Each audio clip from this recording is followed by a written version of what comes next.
જંબુસરમાં નકલી marriage certificate કેસમાં વધુ એક આરોપીના 3 દિવસના રિમાન્ડ મંજૂર થતા પોલીસે વધુ તપાસ હાથ ધરી છે। જંબુસરમાં હિન્દુ ડોક્ટર યુવતીને મુસ્લિમ યુવક ભગાડી જવાની ઘટનામાં પોલીસે વધુ એક આરોપીની ધરપકડ કરી છે। આરોપી ભરતભાઈ રૈજીભાઈ વનકરને જંબુસર કોર્ટમાં રજૂ કરવામાં આવતા કોર્ટ તેના 3 દિવસના પોલીસ રિમાન્ડ મંજૂર કર્યા છે। મેરેજ સર્ટિફિકેટ બનાવવાની સમગ્ર ઘટનામાં વધુ લોકોની સંડોવણી હોવાની આશંકાને પગલે પોલીસે તપાસ તેજ કરી છે।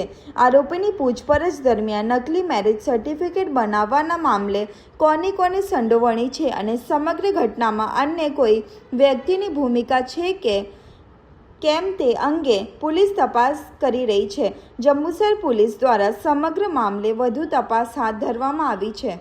જંબુસર પોલીસ સ્ટેશનમાં તારીખ 17/8/2024ના રોજ બોગસ લગ્ન પ્રમાણપત્ર બનાવેલું હતું, જે બાબતનો એક ગુનો દાખલ થયેલ હતો। જે ગુનામાં અગાઉ એક તહોમતદાર ફૈઝલ મસ્જિદ દીવાન નાઓને આ ગુનાના કામે ધરપકડ કરવામાં આવેલી હતી અને જેમની તપાસ દરમિયાન બીજા એક તહોમતદાર ભરતભાઈ રૈજીભાઈ વણકર નાઓનું નામ ખુલવા પામેલું હતું।